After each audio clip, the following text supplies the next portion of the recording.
Simple recipe Marathi खवय्येमध्ये तुम्हा सर्वांचे मनापासून खूप खूप स्वागत। सध्या उन्हाळा सुरू आहे आणि उन्हाळा म्हटलं की आपल्याला थंडगार पेय प्यावेसे वाटतात। बाहेर दुकानात मिळणारे कोल्ड ड्रिंक्स पिण्यापेक्षा आपण घरच्या घरी बनवलेले सरबत किंवा ज्यूस कधीही चांगले। तर आज आपण घरच्या घरी अतिशय सोप्या पद्धतीने सरबत बनवण्यासाठी मसाला तयार करणार आहोत आणि त्याचबरोबर लिंबू सरबत आणि कलिंगड ज्यूसही बनवणार आहोत। चला तर मग लगेचच रेसिपीला सुरुवात करूया। सुरुवातीला आपण सरबताचा मसाला तयार करून घेऊयात। तर त्यासाठी आपण आता कढईमध्ये टाकून घेऊयात 3 चमचे जिरे। आता हे जिरे आपल्याला हलकासा रंग बदलेपर्यंत लो फ्लेमवरती भाजून घ्यायचे आहेत। तर इथे जिरे आपण 2 ते 3 मिनिट भाजून घेतलेले आहेत। आता आपण याच्यामध्ये टाकून घेऊयात 1 चमचा काळी मिरी। त्यानंतर इथे आपण छोटासा सुंठेचा तुकडा घेतलेला आहे, तो सुद्धा टाकून घेऊयात। त्यानंतर टाकून घेऊयात 4 हिरवी विलायची। आता पुन्हा एकदा आपल्याला 1-2 मिनिट हे सर्व मसाले व्यवस्थित भाजून घ्यायचे आहेत। हे आपल्याला खूप जास्त वेळ भाजायचे नाहीये, तर हलकासा रंग बदलेपर्यंत किंवा याचा छान असा सुगंध येईपर्यंत आपल्याला हे भाजून घ्यायचे आहेत। तर 1-2 ते 3 मिनिटांमध्ये हे मसाले आपले व्यवस्थित भाजलेले आहेत। आता आपण गॅस बंद करूयात आणि हे मसाले आता आपल्याला थंड करून घ्यायचे आहेत। त्यानंतर इथे आपण एक मिक्सरचे भांडे घेतलेले आहे। आता आपण इथे थंड करून घेतलेले मसाले या भांड्यामध्ये टाकून घेऊयात। त्यानंतर टाकूयात 1 चमचा काळे मीठ, अर्धा चमचा मीठ। आता हे सर्व आपल्याला मिक्सरला छान असे बारीक वाटून घ्यायचे आहे। तर या अशा पद्धतीने इथे आपण सर्व मसाले बारीक असे वाटून घेतलेले आहेत।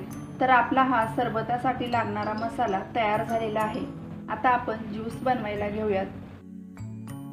सुरुवातीला आपण कलिंगडाचा ज्यूस बनवणार आहोत। त्यासाठी आता आपण इथे मिक्सरच्या भांड्यामध्ये टाकून घेऊयात 1 कप कलिंगडाचे काप। इथे आपण कलिंगडाच्या सर्व बिया काढून घेतलेल्या आहेत। त्यानंतर याच्यामध्ये अर्धा कप थंड पाणी टाकून घेऊयात। आता हे आपल्याला मिक्सरला छान बारीक असे वाटून घ्यायचे आहे। त्यानंतर आता आपण ग्लासमध्ये बर्फाचे तुकडे टाकून घेऊयात। त्यानंतर टाकूयात थोडासा आपण बनवलेला मसाला, 1 चमचा पिठी साखर। त्यानंतर टाकून घेऊयात 1 चमचा सबजा। इथे आपण हा सबजा 1-10 मिनिट थंड पाण्यामध्ये भिजवून घेतलेला आहे। त्यानंतर टाकूयात 1 ते 2 पुदिन्याची पाने आणि आता आपण जो मिक्सरला ज्यूस करून घेतलेला आहे तो या ग्लासामध्ये ओतून घेऊयात। तर इथे तुम्ही पाहू शकता आपला छान थंडगार असा कलिंगडाचा ज्यूस तयार झालेला आहे। आता आपण लिंबाचे सरबत बनवणार आहोत। त्यासाठी सुरुवातीला ग्लासामध्ये टाकून घेऊयात बर्फाचे तुकडे। त्यानंतर टाकूयात थोडासा मसाला, 1 चमचा पिठी साखर, 1 चमचा सबजा। त्यानंतर टाकूयात 1 ते 2 पुदिन्याची पाने, 1 चमचा लिंबाचा रस। आता आपल्याला याच्यामध्ये टाकायचे आहे थंडगार पाणी।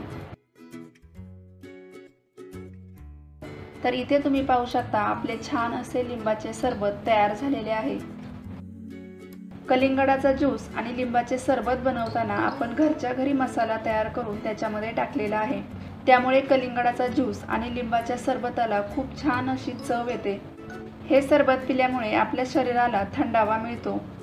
तर या सोप्या पद्धतीने घरच्या घरी सरबताचा मसाला आणि त्यापासून कलिंगडाचा ज्यूस आणि लिंबाचे सरबत तुम्ही नक्की बनवून पहा।